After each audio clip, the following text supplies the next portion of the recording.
All right, reading a Disney book, Mickey's Halloween Mystery.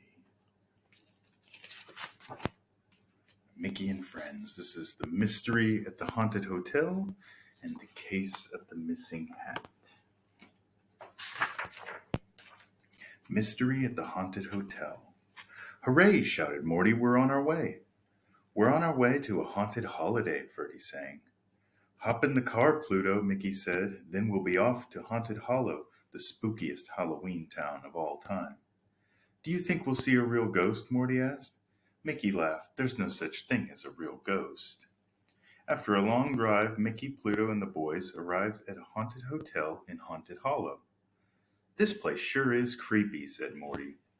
I'll bet there's our secret passageways and everything, said Ferdy. Mickey shivered as he felt a finger tap him on the shoulder. I am Frank N. Stein. I hope to make your stay most interesting, the manager said as he handed Mickey the key to the room. Gee, thanks, said Mickey.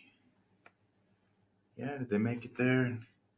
Frankenstein. That's kind of like Frankenstein, huh? Here is our room, said Morty, number 13.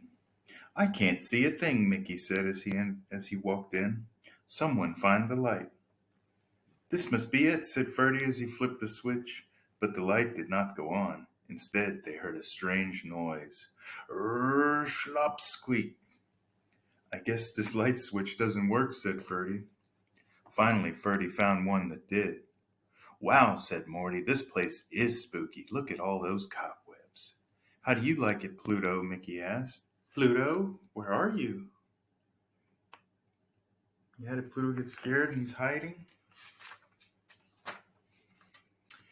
Mickey and the boys searched the room. They looked behind the curtains, under the bed, and in the bathroom, but they could not find him. Pluto was gone.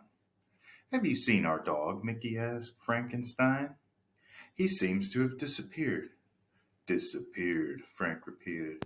Perhaps you should talk to Mr. Invisible. He knows about disappearing.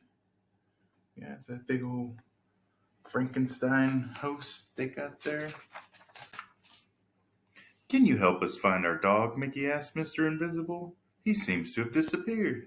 A dog, said Mr. Invisible. I have not seen him. But perhaps you should ask the werewolf. He knows many dogs.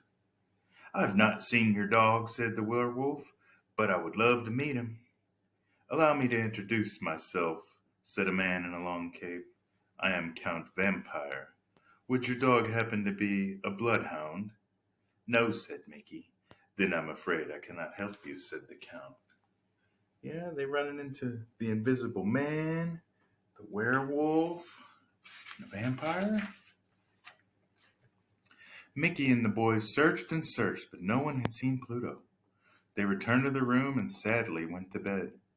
Morty sighed, Ferdy sniffed, and Mickey shed a tear. Then Mickey turned out the light, but he could not sleep. Suddenly, they heard an owl.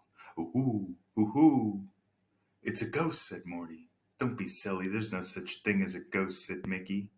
I think. Ooh, ooh, ooh, ooh. It is a ghost, said Morty, and he jumped up to flip on the light switch. That switch doesn't work, Ferdy reminded him as he turned the bedside lamp on. But all of a sudden they heard a strange noise. Schlop squeak.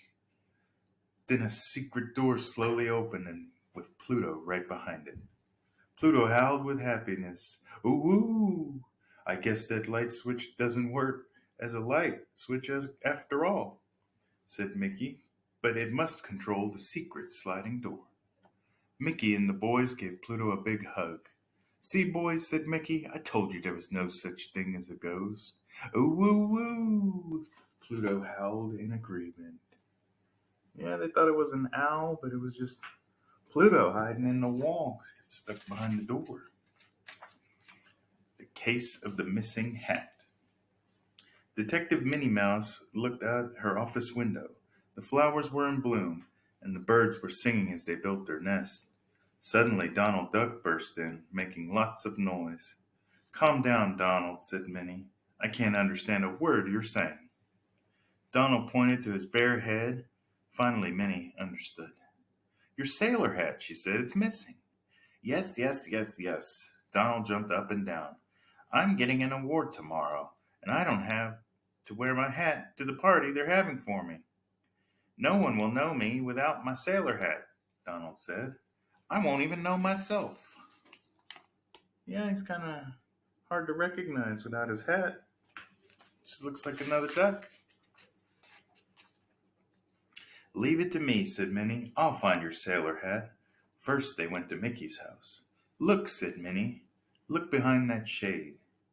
Donald saw a familiar shadow. My hat, he said. We caught you, Mickey Mouse, Minnie said. But when they went inside, the shadow was just a bowl of fruit.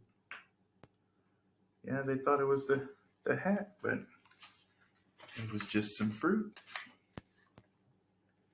Then they went to Goofy's house. Look, said Minnie, look behind that curtain. Once again, Donald saw a familiar shadow. My hat, he said. We caught you, Goofy, Minnie said. But the shadow was only the sleeping puppy that Goofy was taking care of. Yeah. Goofy takes care of little dogs too. Next, they went to Pluto's house. Look, said Minnie, look in the doorway. Once more, Donald saw a familiar shadow. My hat, he said. We caught you, Pluto, said Minnie. But the shadow was Pluto's dogfish. Yeah, they're not getting too lucky here looking for that hat, huh? I give up, said Donald Duck, and he went home. But Detective Minnie Mouse would not quit. First she looked up, then she looked down, then she looked up again. There, in the tree, was Donald Duck's sailor hat, with 3 tiny eggs in it. A family of robins was using it as a nest. Minnie rushed off to find Donald. When they returned, 3 tiny beaks were poking their way out of the eggs. Sorry, Mother Robin, said Minnie Mouse, but that nest hat you have there belongs to this gentleman. Mother Robin was very worried. Her babies were too small to be moved. Yeah, they found his hat. And they were using it for a nest so they could have their little family in there, huh? 3 little open beaks pointed in Donald's direction, and a tear rolled down his cheek. Never mind, Minnie, Donald said. They can have my hat for as long as they need it. But what will you wear to your party? Minnie asked. Donald gathered a bunch of twigs and put them on his head. If they can use my hat as a nest, said Donald, I can wear a nest as a hat. And they all laughed. Yeah, that was a nice ending. You let them keep the hat for their nest, huh? The end.